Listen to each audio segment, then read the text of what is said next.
Today, we're going to talk about a subject that has stirred the emotions of many Mozambicans, the Constitutional Council and its decision regarding the 2024 elections.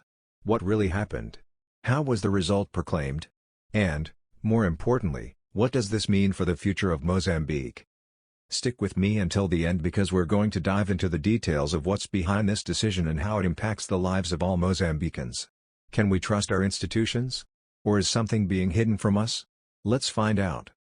Before we get into the details of the decision and the public reaction, it's important to understand the context in which all of this took place. During the 2024 elections, there were many expectations at stake. Everyone was eagerly waiting for the official results because, as we know, democracy is the foundation of any nation.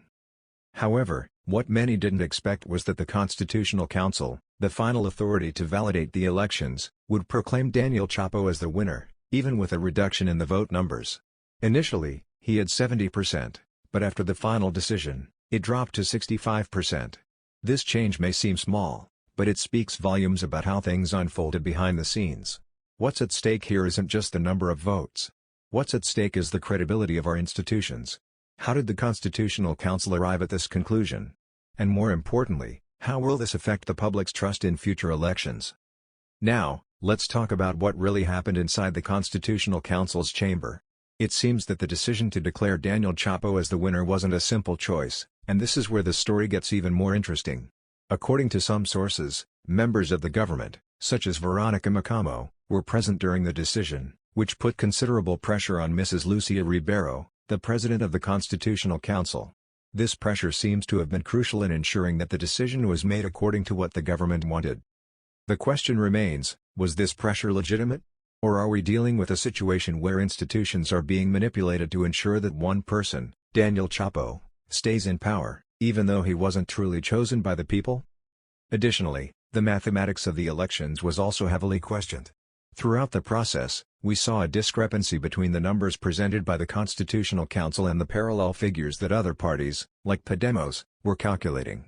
These numbers showed a significant lead for the other candidate, but somehow, the Constitutional Council disregarded these figures and relied solely on the numbers from the National Electoral Commission, CNE. This raises serious doubts about the transparency of the process. So, what does all of this mean for the future of Mozambique? One thing is clear, the decision made by the Constitutional Council left many Mozambicans disillusioned and uncertain about how to react. How can we accept that a candidate who wasn't voted for by the people, someone who didn't even have popular support, was proclaimed the winner and became the leader of our country? How can we trust a system that allows this to happen? Moreover, the fact that the mathematics of the elections is so contested, with no clear explanation of where the numbers actually came from, only deepens the mistrust in our institutions. How can we move forward if even the basic rules of vote counting are not being respected? Mozambique is, at this moment, facing great uncertainty. We're staring at a decision that many can't understand, and one that will undoubtedly have long-term consequences. What will become of us, Mozambicans, if this is truly the path? Will we have to accept, resigned, being ruled by someone we never chose? The truth is, our fight for a real democracy and a transparent electoral system is far from over.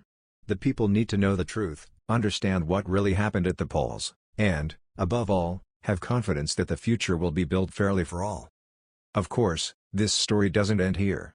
Mozambique is living through a crucial moment, and what happens next could change the course of our country. As Mozambicans, it's vital that we stay vigilant and questioning because the truth needs to come to light. If you agree or disagree, share your opinion in the comments below. What do you think of the Constitutional Council's decision?